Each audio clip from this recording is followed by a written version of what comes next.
What's up, everybody? It's the Bear Man from the internet, and today we're going to talk about how the gun industry is lying to you and why. And this is not going to be a terribly popular video with the guntubers, some of whom I'm friends with, the ones with integrity. But hopefully it's going to save you some money, probably a lot of money. Now, the industry, it is a gun industry. Make no mistake.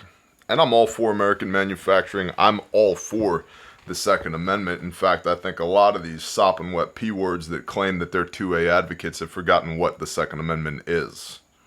You're damn right they're weapons of war. FAFO. Okay?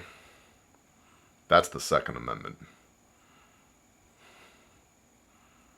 Being necessary to a free state, the right of the people to bear arms shall not be infringed. So don't get it twisted, okay? But the industry is designed to sell you stuff. And I had a excellent conversation with my brother Saw recently. Survival Applications and Weapons Systems. You should go check him out. Been there, done that, got more t-shirts than he knows what to do with. So he knows a thing or two when it comes to firearms and firearms training, since he's done that in I don't know how many dozens of countries around the world as part of his job. Yeah, I'll let him tell you about his credentials. I'm not here to trade on his prowess. But the point of that conversation was, the industry wants to sell you stuff. Now, what do I mean by that? Oh, Exhibit A. You need to shoot at 1,000 yards. Okay. Well, if you're going to shoot at 1,000 yards, can we use 308 Winchester, 7.62 by 51 millimeter NATO? No, we can't use that. That's not going to work. This isn't a sniper rifle, because if we're going to hit at 1,000, it's got to be 6.5 Creedmoor, and don't use 308, even though it's a proven killer. Don't use that for deer. That's not going to work. What about 338 Lapua Magnum? And oh, have you seen 408 Shytac or 375 Shytac and this and that, blah, blah, blah. And this will do 1,000. No problem. But is it a sniper system? Are you a sniper? See, the gun doesn't make the man, right? The skill set makes the man. Oh, so if you're going to shoot at 1,000, got to have something, not even like this. This won't do it. Okay. Now, if we're going to shoot at night, we're going to have something like this right here, you know, with the thermal sight on it, and in order to be able to shoot at night. And if we're going to make a DMR rifle, we're going to have something like this right here. This is what a DMR rifle is. If we're going to have to do designated marksman stuff, then we're going to need something like this, you know, a 4-14, 18-inch heavy barrel, 5.56, you know, commonality of caliber at a squad level. But, you know, if we might have to defeat some light obstacles and or we're doing designated hood rat shit, then, and you never know, battlefield pickup, so we might need something like an AK like this, because the bajillion rounds of 5.56 that I have stored up might run out, in which case I'll need 7.62 by 3.9, and you know, 2 is 1, 1 is none, so better make sure we have a couple of those. And base of fire stuff, you know, for all of our patrolling and all of that. How about we're going to need something in the 308 with a drum mag for base of fire stuff for when we're operationally operating like... Come, let us reason together. This is not to show you, oh, Bear has some cool guns. You should give 0 shits about my cool guns. Okay? You should care 0% about my cool guns. And I should care 0% about your cool guns. You need 1 rifle. And then we'll get into why you need more than 1 rifle. You need 1 rifle. 1,000 yards. How many of you have the opportunity to shoot at 1,000? Many of y'all do. Many of y'all do not. Do you need the 1,000-yard rifle? If you own the 1,000-yard rifle, do you have 1,000-yard skills from all positions in all conditions? Probably not. Because if you did, you don't need the gun industry to tell you you have to buy a 1,000-yard rifle. Okay? But what you want is the validation of the gun industry to tell you you need a 1,000-yard rifle. And if you're going to go ahead and get a 1,000-yard rifle, you might as well at a minimum get an 6.5 Creedmoor because it's so flat shooting. Oh, and have you seen 7mm Remington Magnum? It's awesome. Blah, blah, blah, blah, blah, blah. Yep. 7 Mag is awesome. My favorite deer cartridge. Can you shoot at 1,000? Repeatedly? Probably not. Some can. Most can't. So, there goes that. There goes that niche. Okay. Well, my truck gun, it's got to be high portability, you know, in case somebody tries to mug me or something. All right, sure. Oh, I forgot. I need a 10.5-inch 300 blackout SBR for when I'm doing nighttime operations, right? Kicking doors in and clearing rooms in SHTF. Yeah, Marines clear rooms with 20-inch barrels. They have. So here's my point. You need one rifle. One. The industry is going to try and sell you all of these concepts and explain to you why you need this. You need a PDW for this. You need your EDC gun for this. You need your recce rifle for this. You need your bolt action long range gun for this, not to be confused with your semi-automatic sniper system for this. You need your base of fire weapons for this. You might need a shotgun for that. Or one rifle. One rifle. 5.56.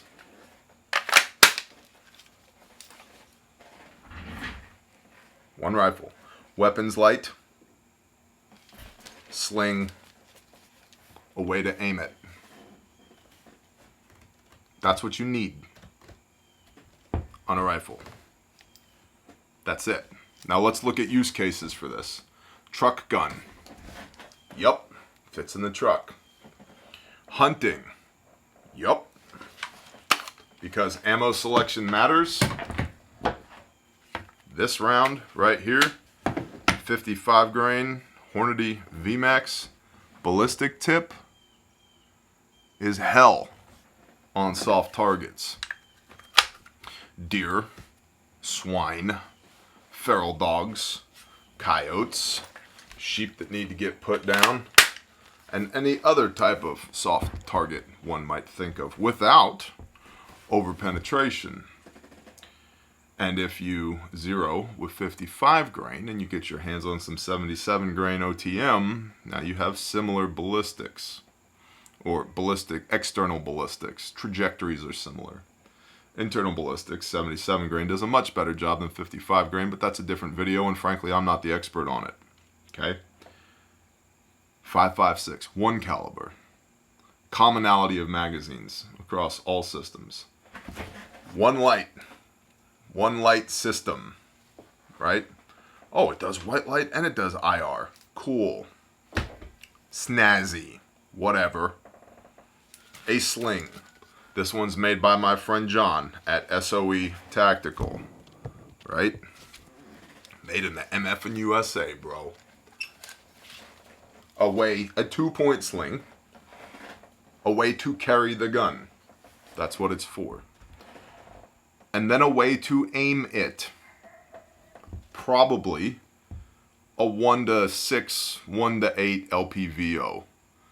And this is the PLX Primary Arms ACSS 1-8. Is it the best? I don't know.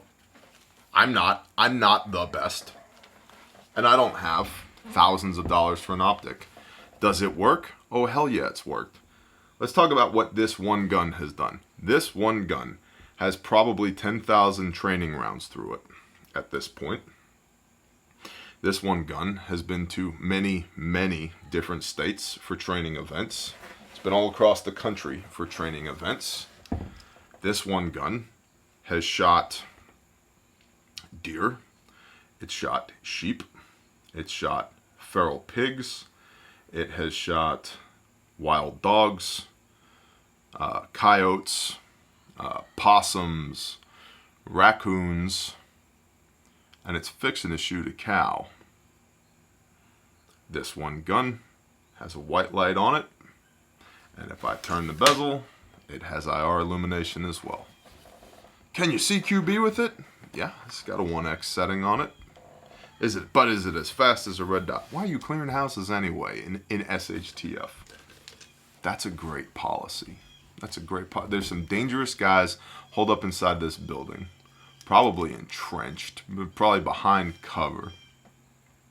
Probably waiting for you to come in. And you're going to go risk the one life that you have to go inside of this house to get Grandpa's moldy graham crackers or something.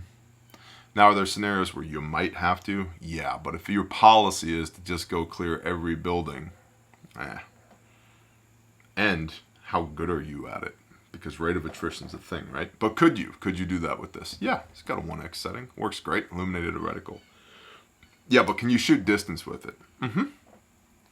I shot this gun in 5.56 to 700 yards repeatedly in the deserts of New Mexico.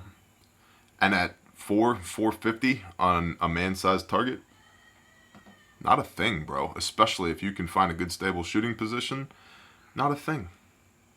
So can you shoot distance with it? Yeah. Can you shoot up close and fast? Yeah. Can you defend your home with it? Yeah. You put meat on your table with it? Yeah. You don't need a PDW for your backpack defense gun. In what? A pistol caliber? Which has questionable ballistics as it is? I know. It's not a popular video. It's not designed to be a popular video. So your 9mm subgun, okay, for what? In your civilian context, what are you going to do with it? Well, I like to throw it in a backpack and walk around the town square in case somebody feels froggy. Okay, you got a Glock on your hip? Yeah, but I get 3 points of contact with my PDW, which makes a much more stable shooting platform. And no, you're burning money that you should probably spend on food, medical, training, water storage, commo, shelter. Ask me how I know. I've fallen into this trap, and I've climbed out of this trap, which is why I'm making this video. Consider me an industry insider. I've been to these industry events. Epic shoots, if you will. Big range days. I've been to these things. Are they fun? Yeah. You know what, though? It's all the same stuff. It's all, so some company made another AR-15. Oh, some company made another low-power variable optic.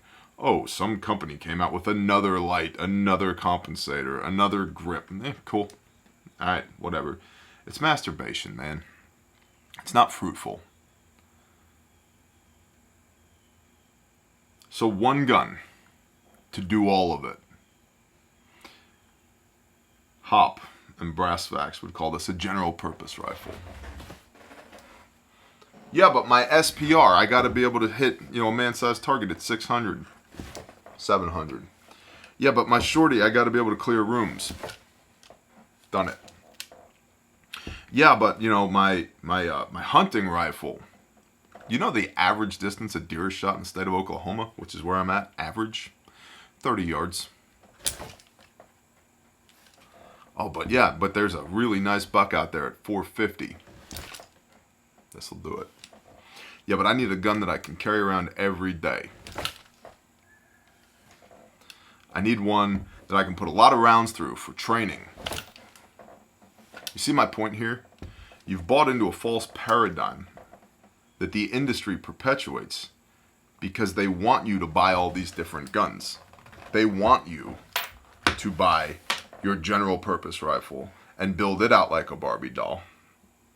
And so that on this gun, you have to buy a sling, you have to put an optic on it, you have to put a weapons light on it, you have to buy magazines for this system, right? But then, okay, so that's your GPR, general purpose rifle. But on that gun, right? My 1,000-yard gun. Now I'm in a different caliber, and I got to buy more of that ammo in that caliber, and I got to zero it, and I got to put a light on it, and I got to buy a different optic. See the industry here? I got to buy a different optic to put on the different gun with a different stock and a different bipod and a different muzzle device with different ammunition. Okay, so separate system over here.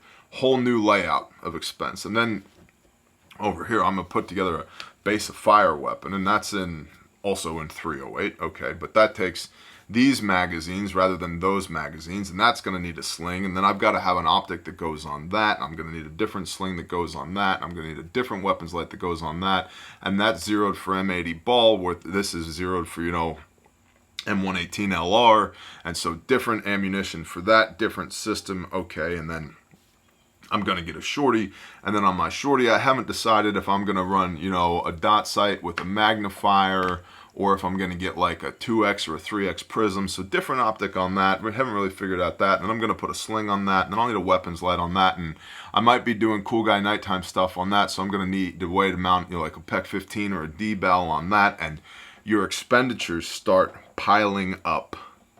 And next thing you know, you've got 10,000, if not tens of thousands of dollars in equipment that fills no niche, serves no purpose, is not applicable to your 90% context.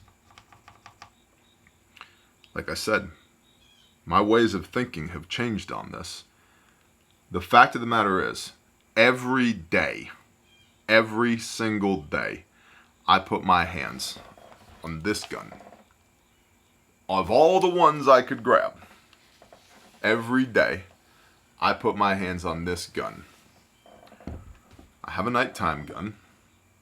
If we're doing, green-eyed googly boy stuff, I have a gun for that. But I can do nighttime stuff with this one as well. And I'll honestly be setting this one up to do nighttime green-eyed googly boy stuff, and then I'm one and done. One gun. Now, minor caveat. Once you have one gun, that will do all the things you want it to do. And think about the manual of arms, right? I know this gun because I've got 10,000 live fire reps and sets with this gun, to say nothing of a minimum of 10,000 dry fires with this gun. I have the time spent with this gun. I know this gun. Once you have that, you make another one exactly like it. Because the best spare parts is a spare gun. Same optic, same mount, same magazines, same sling, same grip, same light, same muzzle device, same everything. There's your spare parts. Right? And if you want to go super deep, get 4 of them. Primary, alternate, contingency, emergency. There you go. Now, there is some value, don't get me wrong, in the gun industry of helping you, the consumer, decide which optic am I going to buy once and then twice and then maybe 4 times. So I get the right one. Okay. But don't wholeheartedly buy into all their bullshit. It's called third-party advertising. It's a thing. And I'm a capitalist. Make no mistake. I'm a capitalist. I own 4 businesses. I don't begrudge anybody the right to earn money and feed their family. But I also believe that we get to decide when and how we are going to engage with these companies, right? I get to choose. You get to choose if you want to buy something from Refuge Medical. I get to choose if I want to buy something from Slate Black Industries, this vertical grip, right? Or Primary Arms, or Surefire, or whatever, or SOE Tactical. I get to choose that. Third-party advertising. You ever notice that all the big gun channels drop videos on the same thing at the same time? That's orchestrated. That's third-party advertising. That's intentional. So that now, look at the launch of the Springfield Hellion. Every channel had a Springfield Hellion video at the same time. That's done intentionally. And none of those videos were released until the Hellion was ready to be sold on the civilian market in the United States of America. So that it's fresh on your mind, so you start thinking, I'm going to go get me a Springfield Hellion. Even though I've shot that gun, the ergonomics are terrible, the trigger's horrendous, and it weighs 5 pounds more than this gun, and does, as shown, weighs 5 pounds more than this gun, and does nothing this gun doesn't do. But now all of a sudden you need a bullpup for your convoy operations when you have a mounted system that in SHTF. Shut up with that nonsense. No, you don't. And so a lot of people in the preparedness space are also kind of, or 100% in the gun space. Beware of guntubers, man. It's third-party advertising. They get paid to say those nice things. There's an organization called Leviathan Group. Again, I don't begrudge anybody for earning a living. Just understand what they do. They pay people to make videos, which are reviews. It costs tens of thousands of dollars to get your product on a Grand Thumb video. How do I know? I own Refuge Medical. We talk to them. They talk to us. Cost a lot of money. I was approached about being part of the Leviathan tribe. Would I pimp other people's stuff on my videos? Nope. Not interested. And for those that are, good for you. You do you, boo. Earn a living. But understand that that's a biased opinion. That opinion has been bought. That piece of content was produced with the end goal of getting you to purchase that product. It's advertising. It's not an unbiased review. And the industry wants you, the optics industry wants you to have as many guns as possible so that you'll have to put an optic on each gun. The gun industry wants you to have as many guns as possible. This gun for your 1,000 yards, and this gun for your truck gun, and this gun for your room clearing gun, and this gun's your homestead gun, and this is your personal defense gun, and this is your PDW, and this is... And if you want to own 1,000 guns because it's your right, go for it. But if you're on a damn budget, or you have other priorities, food, water, shelter, medical, training, electrons, communications, transpo, right? You're on a budget, you don't need a dozen or a half a dozen different firearms. You need a handgun. Ta-da! Doesn't matter what. Get one that fits your hand, learn to shoot it. And a rifle. What the industry would call a general purpose rifle. And people say, Bear, how do you make your gun look so Boba Fett? You spray paint this thing and then you go use it. And then it looks like that. And then when you start to see the finish again wearing through, you spray paint it again. This gun's been spray painted 6 or 8 times. Not because it's cool, because I don't want it to rust up. It's a protective coating. Well, you could Cerakote it. I could. I don't have the time or the patience for that. I do have Krylon and Rust-Oleum. So, the gun industry is fleecing you if you are under the opinion that you have to have all these different guns. And to the extent that I have perpetuated that myth, I apologize to you. My way of thinking has changed. You don't. Because what do the facts say? What's the data? Of all the guns I own, every day I put my hands on one gun every day. And it'll do everything from personal defense to put meat on the table, to shoot at 0 yards out to 700 yards. It's this one. That's it. That's what you need. Don't buy into the bullshit. Don't buy into the hype. I appreciate y'all. Y'all have a blessed day. Shalom.